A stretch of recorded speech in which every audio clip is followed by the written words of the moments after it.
Welcome back to The Factor Uncensored. It's common to see videos of people stealing from stores on your social media feeds. Now, all of that thievery is forcing major retailers across the country to make some serious changes. Security expert Greg Dupree joins us from Dallas with more information.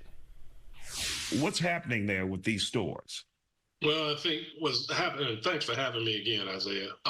What's going on is that these large retailers have finally come to the realization that this experiment in self-checkout is failing miserably because their shrinkage has increased, and ironically enough, it's increasing generation over generation. It's like, I was looking at the statistics from baby boomers to Gen X, millennials to Gen Z, and the percentage of shoplifting occurring at these self-checkout grows with each generation.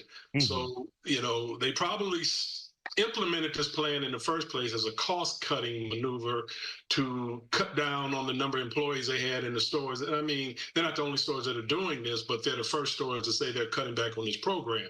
And I can understand why they're doing it, because as you said in the opening, that shoplifting, and especially with these mobs, has gotten completely out of control. Well, but what's interesting is that until this point, this type of shoplifting has pretty much gone unnoticed. Exactly. So I guess it's probably just gotten to the level now that they're paying attention to it, and these retailers are going to do something about it.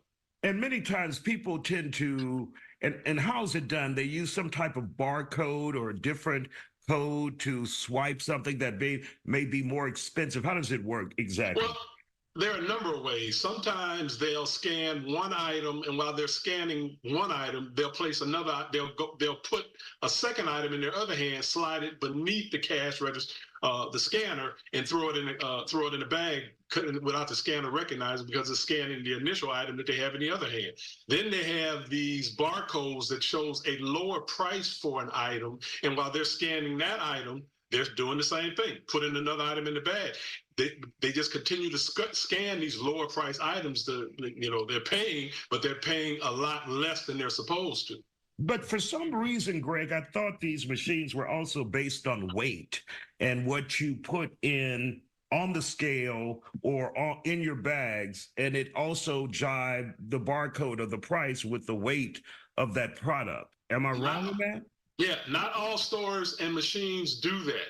Most of the stores, particularly grocery stores, use the scanners to weigh produce. Mm-hmm. You can slide something across the scale, and you can actually look at the weight monitor, and it'll show 0, 0.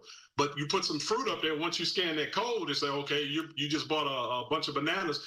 Put it up there so we can weigh it and give you the total price for it. So unless it's produce or something that is sold by the pound or a weight of measurement, it's not weighing it. Okay, got it.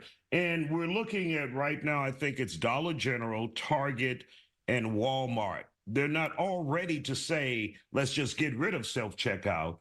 How are they addressing it? Are they reducing the number of self-checkouts or what? What they're doing is they're reducing the number of self-checkout kiosks and increasing the number of employees who are monitoring those kiosks. What's so interesting, though, is that generally when you go to these stores, with the exception of Dollar General, because I don't think I've ever seen one in a Dollar General, you're being recorded while you're scanning. Mm-hmm. And so, they have a TV screen right up there and say, you're being recorded, particularly in stores like Target. So they're watching you scan or not scan these items. What evidently is not going on is no one's monitoring those cameras to keep check on whether or not these people are actually scanning these items. Mm-hmm. And people have gotten away with millions of dollars. Do you see this as a feasible solution, reducing the number of kiosks at these stores? I think it will cut down on their shrinkage, but it's not going to eliminate it. You're going to still have that problem. And as technology expands, especially with the advent of AI, people are going to get smarter and figure out better ways to get away with it, whether they have fewer kiosks or not. Yeah, it's hard to keep a good thief down. Yeah, well, there's no such thing. It's hard to keep a bad thief down because there's no such thing as a good one. All right, Greg Dupree, TLAC Now security expert. Thank you for joining us here on The Factor Uncensored. We appreciate your knowledge, sir.